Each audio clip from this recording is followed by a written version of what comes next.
Selamat siang Indonesia, Anda menyaksikan seputar Bali terkini pukul 11 WITA bersama saya Pratnya Wiguna.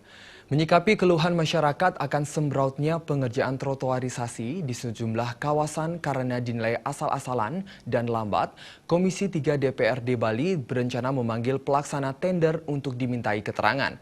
Selain itu, minimnya rambu pengaman di pinggir proyek juga dikeluhkan karena sangat membahayakan para pengguna jalan.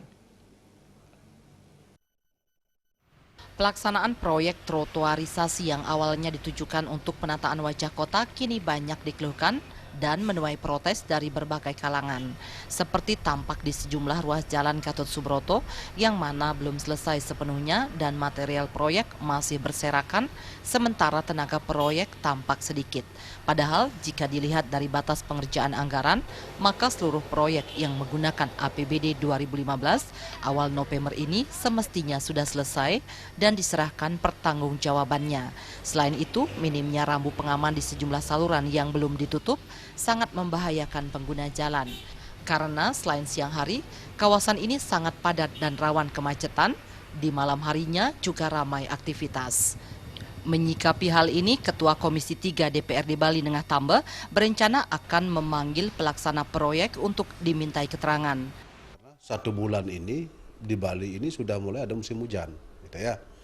Nah untuk itu kita menghimbau biar tidak jadi masalah kembali. Nanti pekerjaannya nggak selesai, masyarakat ribut, kita juga susah bersama begitu.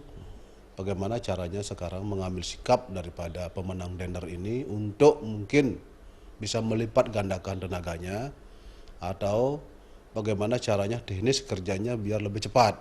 Pelaksana proyek juga diharapkan segera mengerjakan proyek penataan ini tanpa harus mengurangi kualitas sehingga memasuki awal musim hujan semua perbaikan sudah rampung. Trimaja dan Alit Setiawan, Bali TV. Pemirsa, demikian seputar Bali terkini kali ini. Terima kasih atas perhatian Anda. Selamat siang Indonesia.